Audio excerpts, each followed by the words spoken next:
Hello,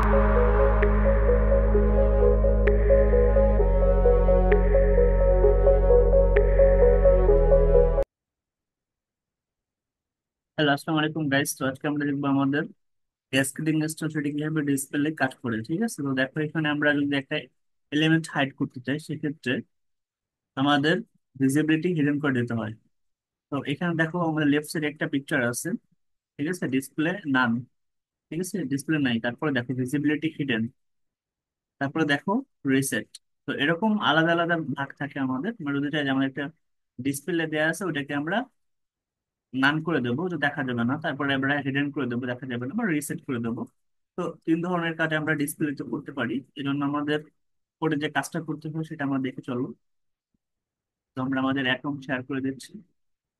তো দেখো এখানে আমাদের অ্যাটমে আমাদের স্টাইল যে শিট আছে, স্টাইল ট্যাগের মধ্যে দেখো ইটন ডট হিডেন, ভিজিবিলিটি হিডেন দেওয়া আছে। তো এরকম ভাবে যদি আমরা আর একটা ক্রাইটেরিয়া দেই যে H2 ডট হিডেন, ঠিক আছে, তারপর আমরা সেকেন্ড ব্র্যাকেট দিলাম, তারপরে যে ভিজিবিলিটি, ঠিক আছে, ভিজিবিলিটি কি হবে, ভিজিবিলিটি চলে আসছে, আমরা এখান থেকে সিলেক্ট করে দিলাম ভিজিবিলিটি, এটা কি করে দিলাম হিডেন, ESI হিডেন, ঠিক আছে। তো এরকম ভাবে আমরা চাইলে রিটার্ন করে দিতে পারি। তো আমরা কন্ট্রোল S দিয়ে আমরা সেভ করে দিলাম। পরে আমরা শেয়ার করি আমাদের স্ক্রিনটা।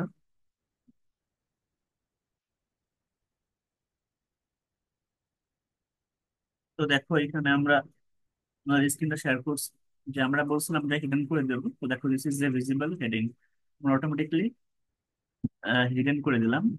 তো এখানে আমরা যেহেতু কোনো ধরনের পিকচার নেই, সেক্ষেত্রে এটা হিডেন হয়নি। বাট আমরা যদি চাই যে আমাদের ফাইলের মধ্যে একটা পিকচার থাকে, তো সেই পিকচারটাকে আমরা যদি আমাদের কোডে গিয়ে হিডেন করে দিই সেক্ষেত্রে পিকচারটা দেখা যাবে না, ঠিক আছে।